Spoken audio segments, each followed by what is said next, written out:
Aloha, dear traders. Welcome to another new week, the 2nd to the 6th of June 2025. It's me, Atomashi Dania, First Strategies Global Market Analyst.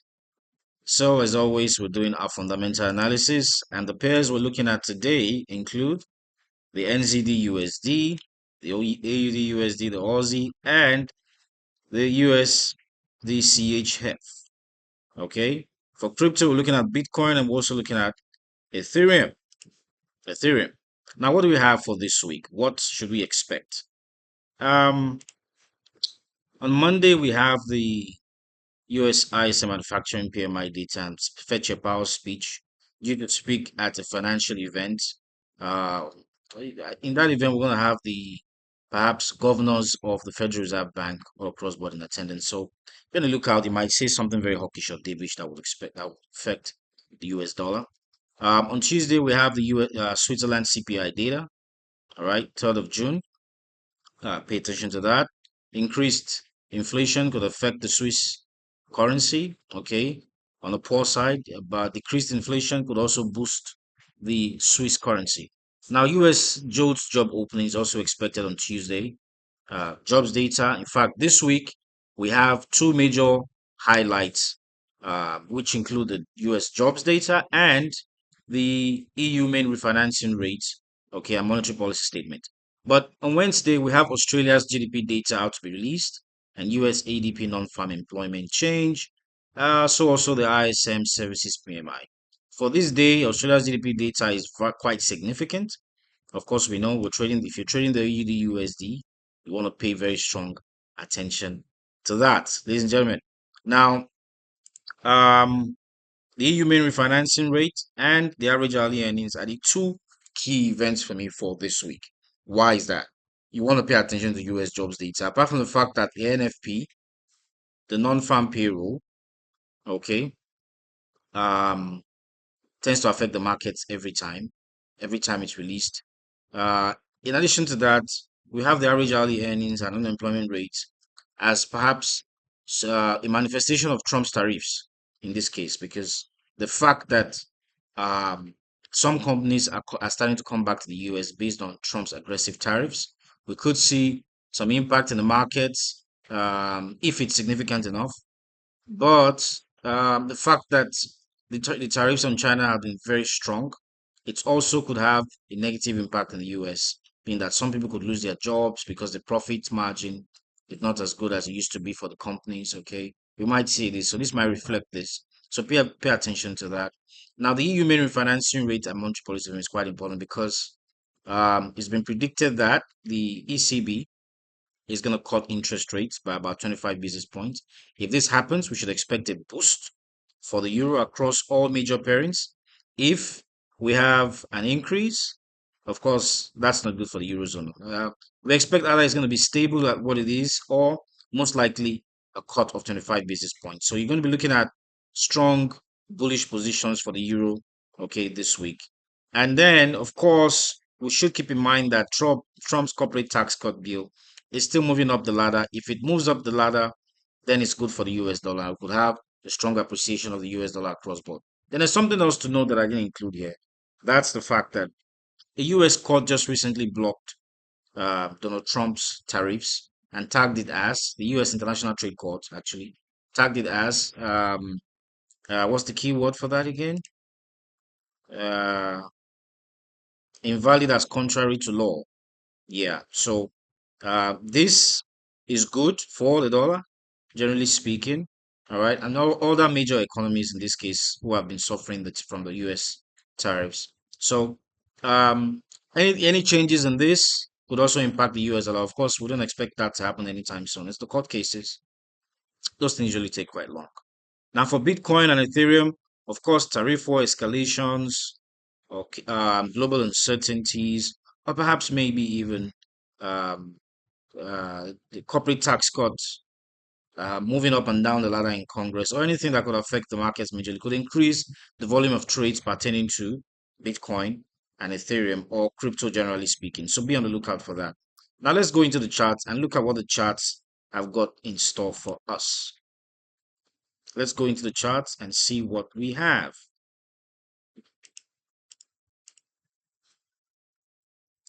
Great. Now, first and foremost, let's look at the NZD/USD. Let's look at the NZD/USD. Now, this guy, let's see, on the weekly chart, doesn't seem to show anything peculiar, but looks as though it's moving nicely along a descending trend line right there, with price looking to test the upper border of that trend line. And some analysts would claim that perhaps maybe it's moving in a descending channel, but for me, I don't think so. Um, what else? It seems also to be very close to this, perhaps approaching the next significant swing low here, and this guy right here. Okay, it has already reacted to this significant swing low and it's playing around it. So if it goes above it, as it's doing right now, the next most likely target going up could be 6037 in the long term. Above that, perhaps 6087. Now, looking at lower time frames, um, there you go.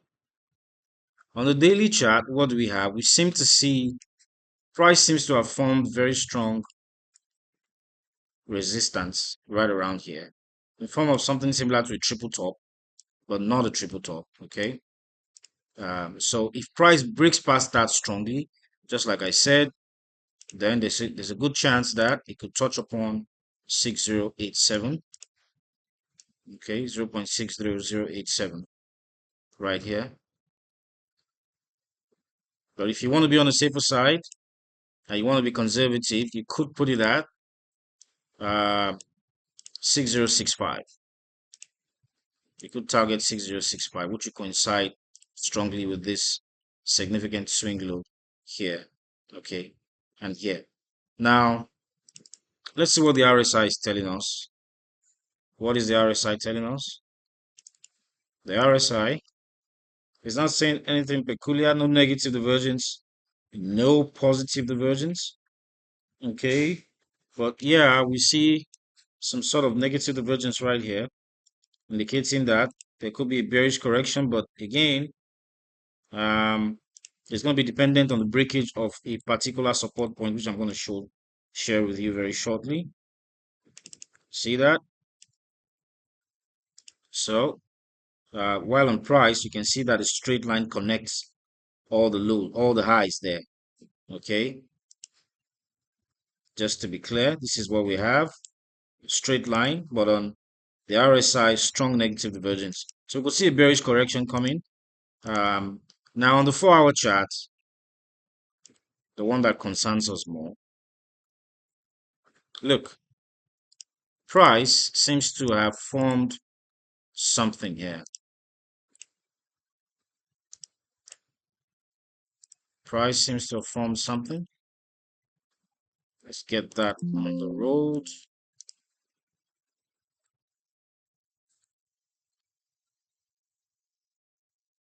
There you go. Let's get that out of the way. Now we see price playing along the 200-day moving average. Again, we see our resistance point right here. Say 6030, key resistance point. Okay. Next, we see it also as it moves along the 200-day moving average. We could connect that with a trend line. Okay, be on the lookout for that. So for me, if price breaks above 6030, all right, of course, as I said before, I'm looking at 6065 as my next target. If you want to be conservative, perhaps 6066. And if it goes above that, perhaps 6087. And if it happens to head above that, then the psychological level of 6100.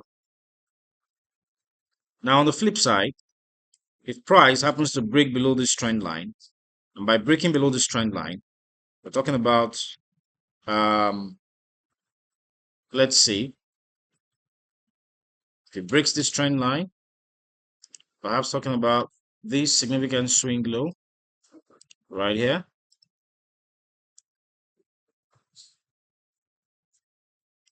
There you go. So we have two key support levels.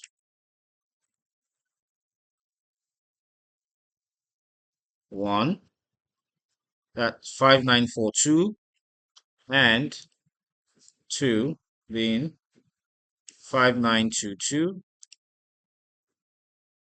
There you go. Okay, 5924 rather. So for me, if price breaks below 5942, all right, then I'll be looking at 5924. And if it happens to go below that, then 5942 going to 5924. If it goes below that, then we should be looking at 5900 or 08 as a target.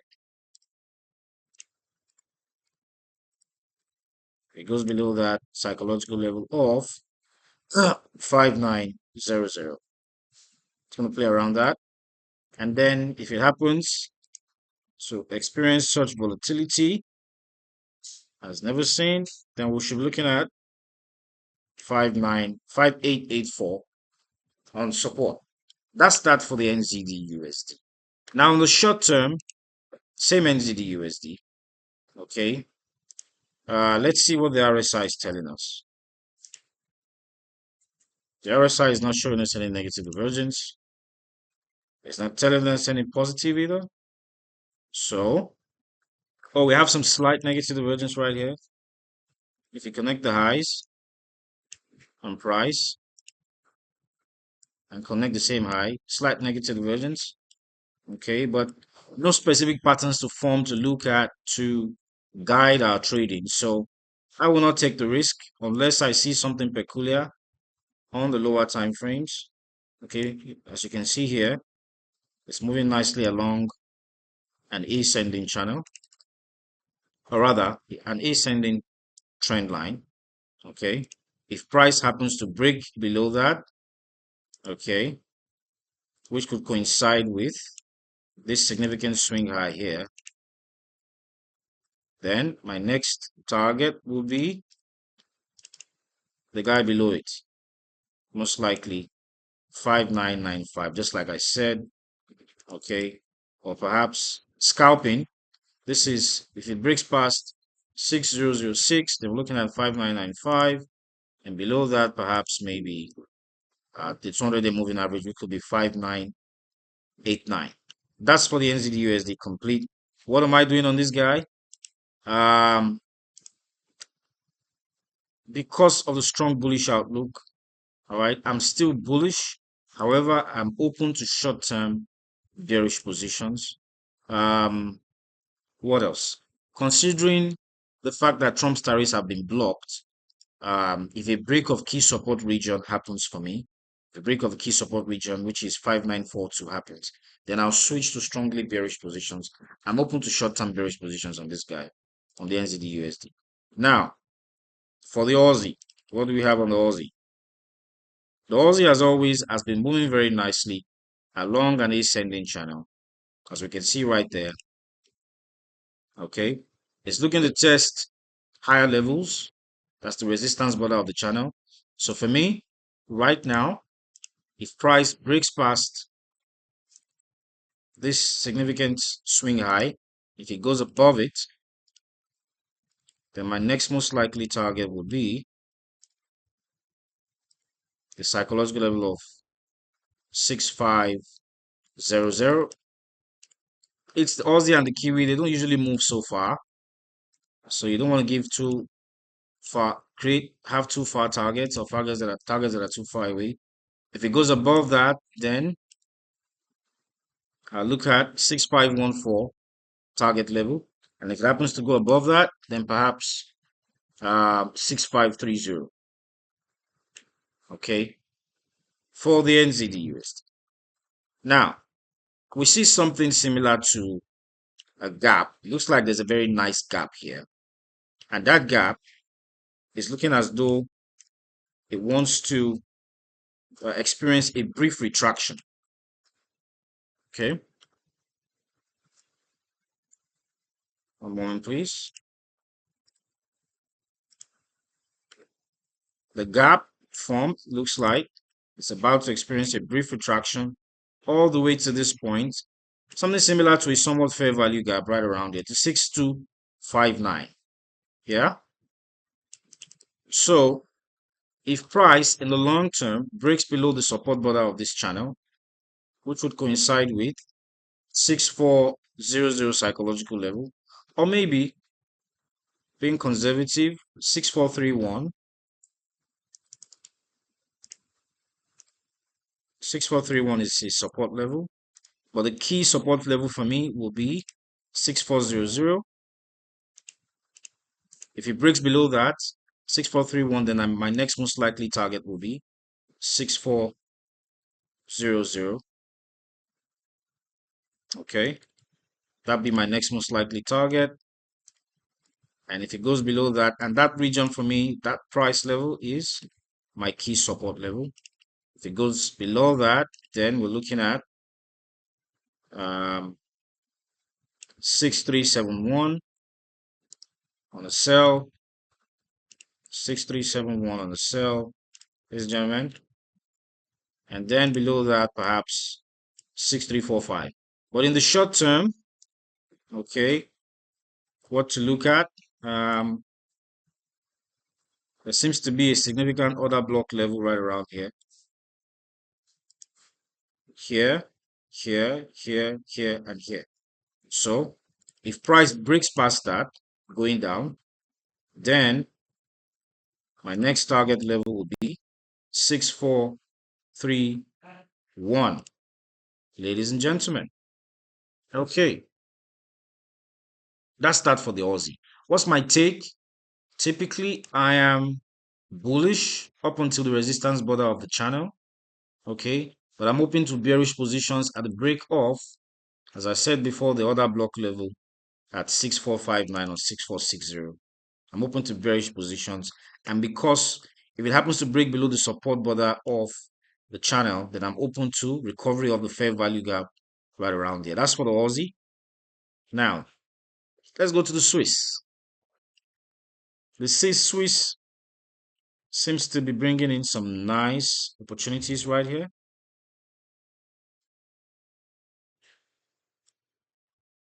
There you go.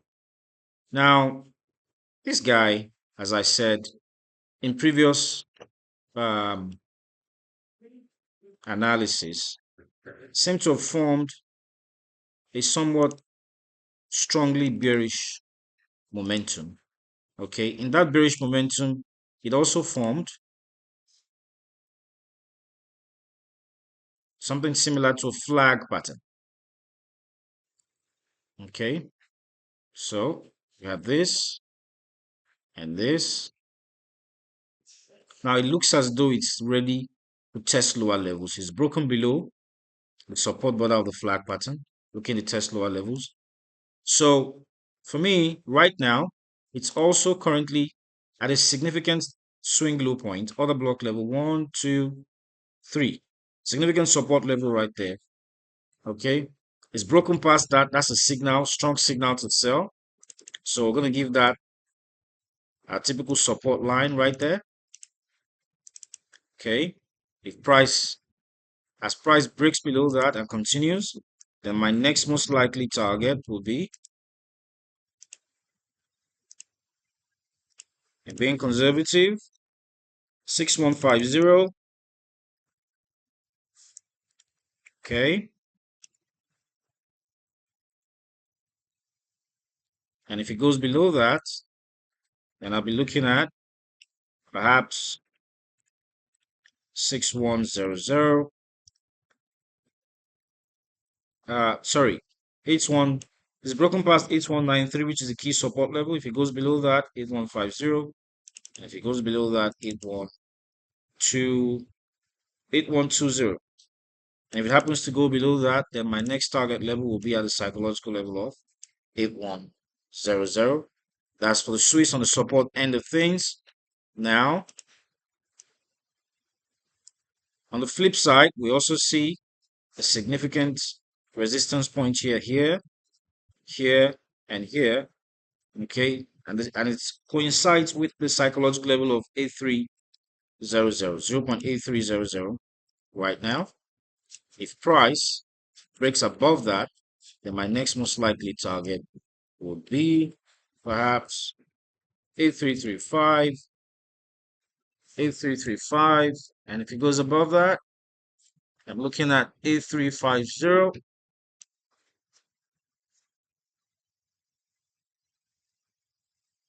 psychological level. And if price goes above that, then conservative at 8380. Now, my outlook on Swiss, USD Swiss, I am bearish. Very nice, clear bearish patterns right here. Next, the almighty Bitcoin. What do we see on Bitcoin? Okay, good.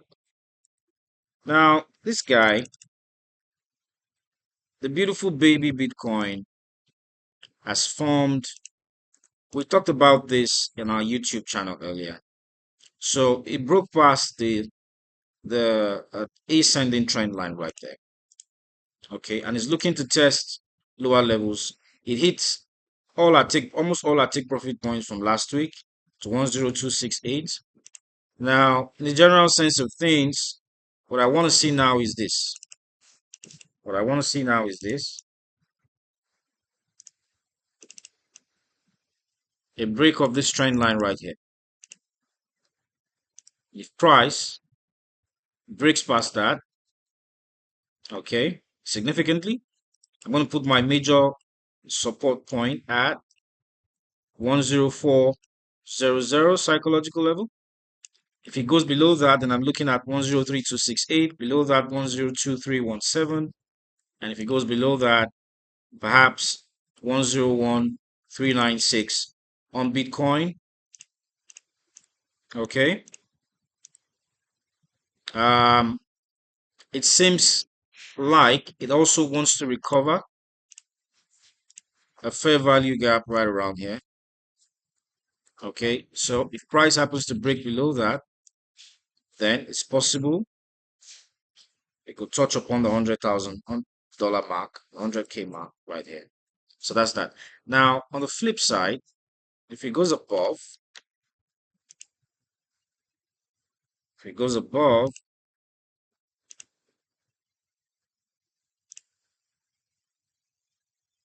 key resistance level 105.756, then we could see price touch upon 106. Let's take this away. To touch upon 106,956, maybe 107,000. Then again, okay, there you go. If you want to be conservative, you could put it at 106,000, 106,252. If it goes above 106,956, my next most likely target would be 108,000. Now, that's that for Bitcoin, ladies and gentlemen. I hope you got something today. Now, last but not the least, Ethereum. Ethereum presents with some good opportunities too. Look, it's broken below our channel, as discussed on the YouTube channel right there. So, my key support region right now, based on the order block level here, here, here, and here, will be this guy, 2450.1. If it goes below that, then my next most likely target will be 2418.9. Below that, 2387. And below that, perhaps we're looking at price touching the 100-day moving average right around 2338.3. Okay. 2338.3. On the flip side, if it goes above and goes back into the channel, then I'll consider bullish positions all the way to if it goes back into the channel, I'm going to put this right here as my significant resistance point.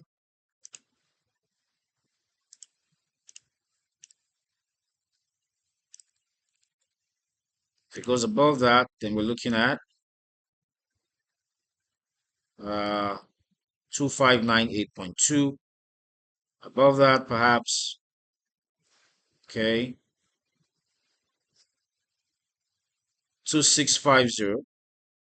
Okay, and if it goes above that, then perhaps we're going to touch upon 2696 or 2700.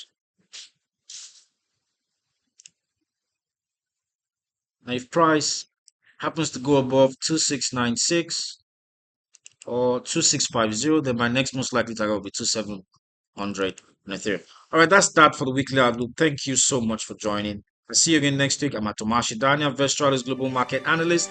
Have a blissful trading week. Bye bye.